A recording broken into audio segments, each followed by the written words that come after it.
Assalamualaikum and good evening.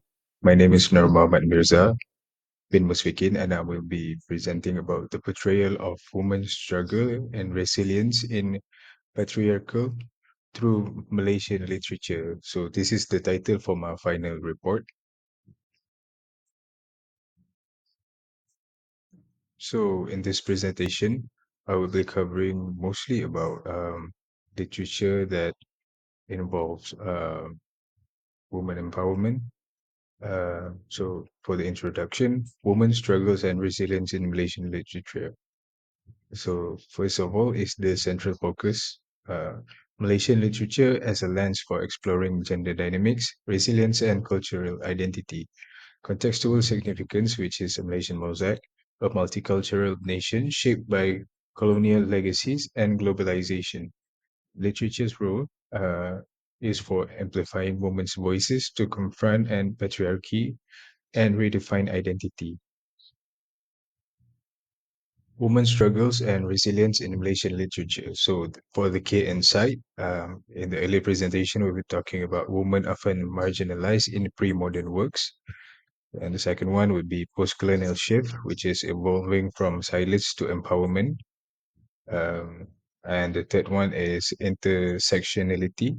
Gender intersect with race, class, and religion, revealing layered struggles.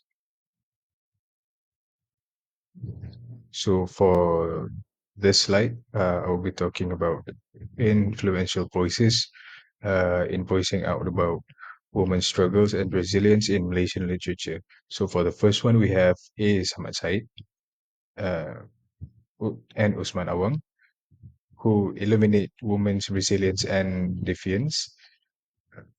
Contemporary work celebrate women as catalysts for change and progress. Literature as catalyst for social change, challenging norms, and advocating for gender equality. Women's narrative reshape perceptions, inspiring societal transformations. Moving on the next slide, I will be talking about the background of literature development.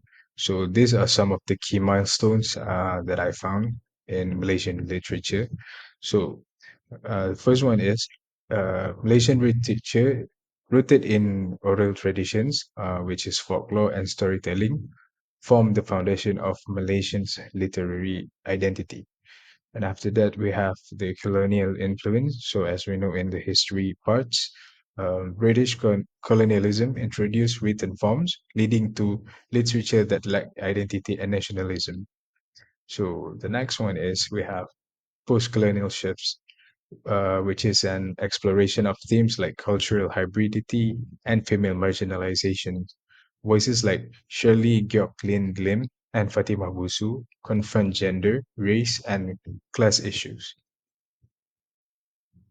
Moving on to the next one is contemporary developments, search and narrative, addressing domestic violence, gender discrimination, and independence. Authors like Tash Ao and Zainab Alwi highlight persistent struggles in asserting identity. And the next one we have global access through translation. Translators as bridge builders. And the last one is facilitating intercultural dialogue and amplifying underrepresented voices. So moving on to the next part of my presentation, which is the analysis of the poems. So for the first one, the poems that I choose is Paute by Usman Awang. So these are some of the information that I've gathered about the author. So Usman Awang, who was born in 1929, uh, is a national laureate, or we know as Sastrawan Negara, uh, and a champion of social justice and humanity, renowned for simple, heartfelt poetry accessible to all. So in Paute, which is published in 1954, highlights the rural poverty and the sacrifice of unsung heroes. So the themes in Paute mainly focus on social inequality, contrast rural poverty with political promises and prosperity. So for the resilience, it highlights the strength of rural communities in the face of poverty. And for the hope and sacrifice, it highlights the perpetuance of those who remain unseen. So for the woman issues in the poem, is the first one we have cultural expectations.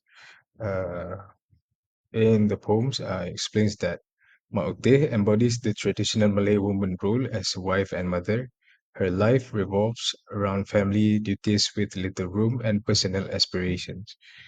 The next one is unacknowledged labor. Maute proactive contributes are critical but overshadowed by her husband's struggles. The third one is silent emotional burden, which we can see she carries immense emotional weight while expected to endure it silently. The last one is strength and resilience, which shows that she's the backbone of the family, symbolizing the quiet power of rural Malay women. So for the next poem, we have Siti Zubaida, Perang Cina, about the author. So these are the information that I've gathered from the internet. The original author of the poem is unknown, actually. This is because the poem is recorded around 1850 or even before that. Most of the records are lost in the passage of time. This is a common for similar poems during this time period of old Malay literature. So next one we have the themes from the poem Siti Zubaida Perang Cina.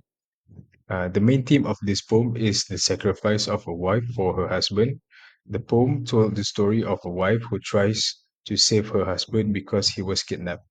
The poem reflects the cultural values of the time, emphasizing the importance of honor and loyalty. Next one is the woman issues in the poem. So for the first one, we have femininity. Siti Zubaida in this poem was portrayed as a very fierce and well-spoken woman, with her background as a princess and the daughter of a very religious man. Her background was of those that listen to what was told to them and only speak when spoken to. Her image highlights the value of honor and integrity while highlighting the social expectation that women should fit into particular positions. The second one, we have the sacrifice of a wife.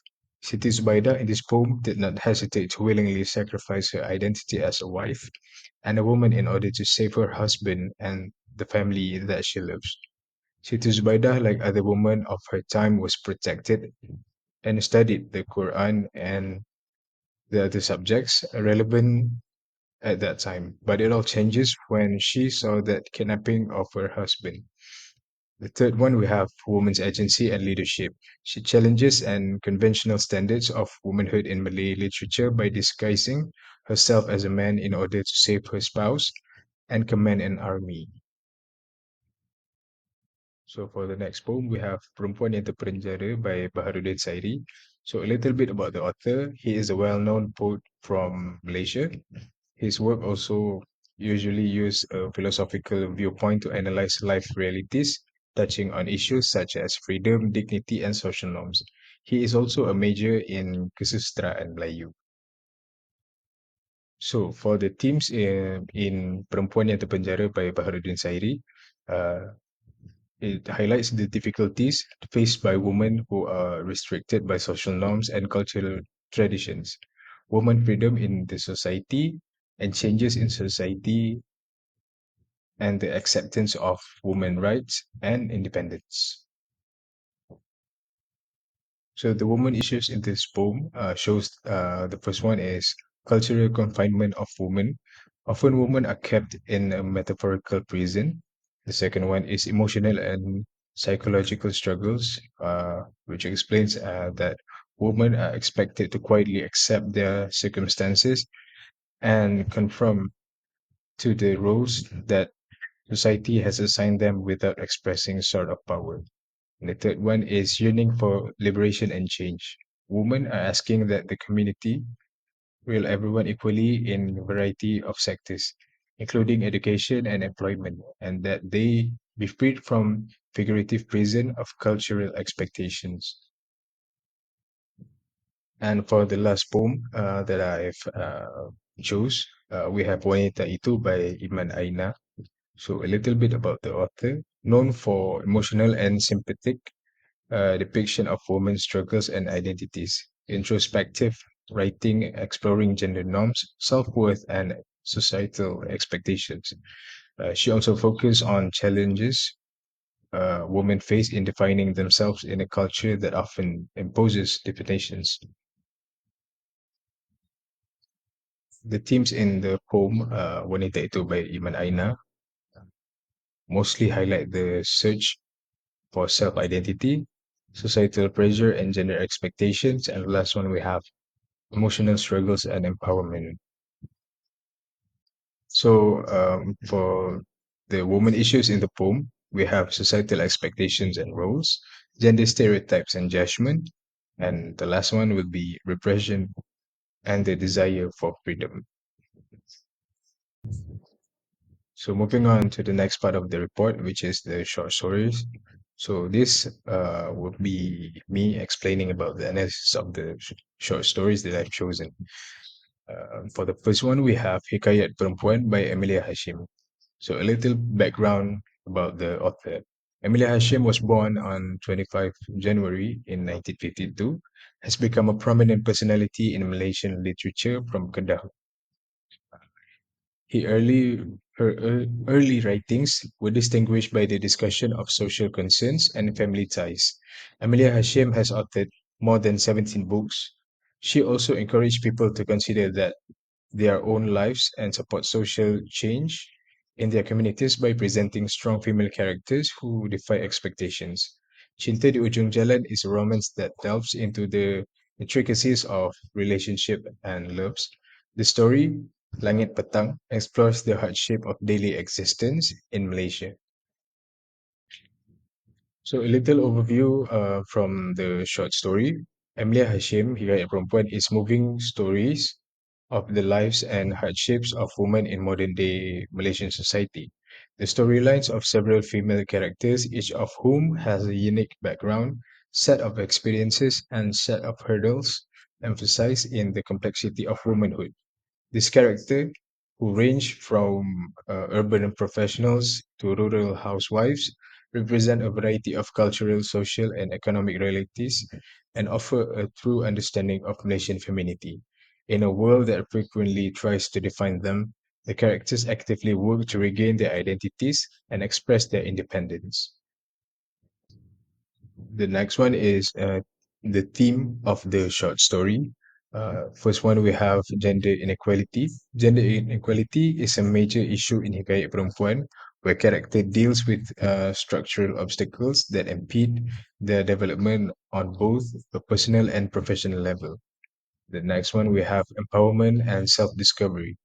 In the short stories, it also explains that the characters set out on a quest to restore their identities and declare their independence, making empowerment and self discovery central themes. The last one, we have mental health and emotional struggles. In the short stories, it also explains that characters struggles with the emotional toll of social pressure and expectations, making mental health a relevant issue. So for the portrayal of women issues in Hikayat Perempuan, the first one we have representation of gender inequality. In the short stories, Emilia Hashim skillfully illustrate how gender inequality is widespread problem that has an impact on women's lives and several levels. The second one, we have the journey of empowerment, a major topic in the short stories where women set out on quests for independence, self-discovery, and empowerment. The last one, we have interpersonal relationship and their impact. Emilia Hashem examines the complex nature of interpersonal interactions, showing how women's life can be profoundly impacted by these dynamics. Moving on to the next short story, which is the second one, we have Selina by A. Samad Said. So a little background of A. Samad Said. He was being called the father of modern Malay literature. He was born on April 9th, 1935 in Kuala Lumpur. Authored poetry, short stories, and novels reflecting Malaysia's transition from colonialism and independence. Significant figure in Malaysia politics and literature, raising awareness and social issues. He is also known for addressing social justice topics like poverty, identity, and the struggles of underprivileged groups, especially women. A short overview for the short story Salina by A. Samad Said. Salina was published in 1961, a novel by A. Samad Said, set in post-colonial Malaysia after World War II. Protagonist Salina, who is a woman whose life is shattered by war and the challenges of reconstruction, depicts Salina's struggle with brutality, loneliness, and survival in harsh wars. The short stories also highlight Salina's fortitude and resilience despite ongoing suffering. Her story is both tragic and inspiring. Uh, it also explained that the short story emphasizing her perseverance in the face of adversity. And the next one is a simple theme from the short stories that I've managed to collect is the resilience in the face of adversity. Second one is social injustice and marginalization. And the last one would be the impact of war on society and the individuals. So for the last topic, for the analysis, uh, which is the portrayal of women issues in Salina, it, the short stories highlights about the gender inequality and disempowerment. Second one is human sexuality and exploitations.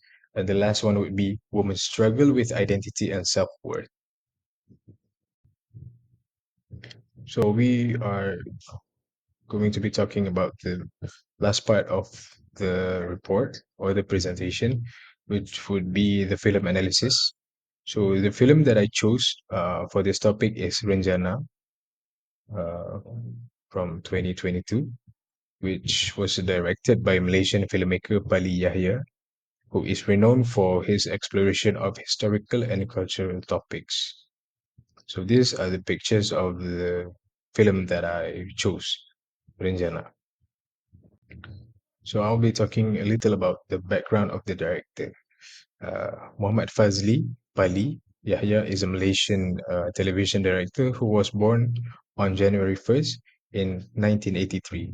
His most well-known work as a director includes the drama Akulah Balkis, Cinta Koko Coklat, Selafas Cinta, and Sweetie Nani. His most recent film is Pemburu Saka in 2024. He also owns the production company P&D Pictures. He usually focuses on topics that have a big influence on society, particularly those which is related to women's education and empowerment. The next one is a little overview of the films for those who haven't watched it. Uh, the story started with the tale of Che Amina, an inspiring teacher assigned to a traditional Kedah village. Uh, is presented in Renjana, the first Malaysian female teacher, which is set in 1907. Her efforts to educate females encounter with resistance from the patriarchal culture, where traditional norms are dominant.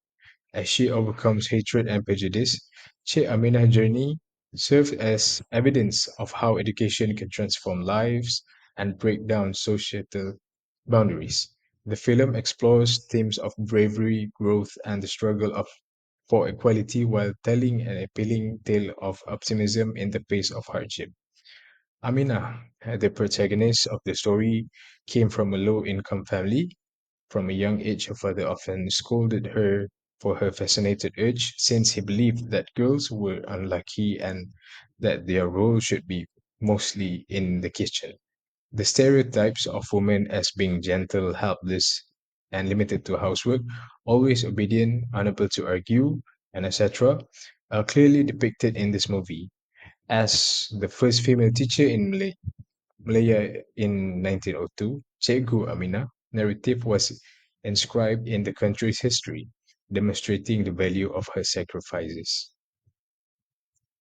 The reason I chose this film is because the portrayal of women's struggles and resilience in Ranjana. So the first one is resisting patriarchy and seeking independence. So for the examples, the dialogue from the film that I've managed to catch was Jantan jenis apa kau ni? What kind of husband are you? So this scene right here explains after she found out that her husband slept with another woman in her own house. Um, the second portrayal is the resilience of pursuing education against all odds. So this dialogue is from Ramli. Kau asyik curi baca bukuku. Buku yang sepatutnya hanya dibaca oleh kaum lelaki-lelaki, bukannya perempuan macam kau. You keep, which translate in English as you keep stealing my books. Books are supposed to be read by men, not women like you. So this scene actually explains that her husband was furious when he found out that his wife wanted to learn how to read and write, which at that time being is something that women shouldn't do. And the third one is the empowerment through education and teaching. So the dialogue is from Amina herself. Amina sudah pandai membaca, mak. Amina has already learned to read, mother. So this is the scene where it lights up the whole film, where she told her mother secretly in a room so that the father did not hear their conversations, that he had already learned, that she had learned how to read and how to write.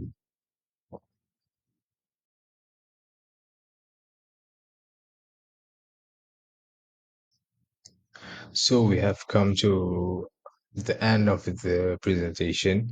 So for the conclusion, before I end this presentation, this is what I managed to get from the report, from the final report that I've been working on.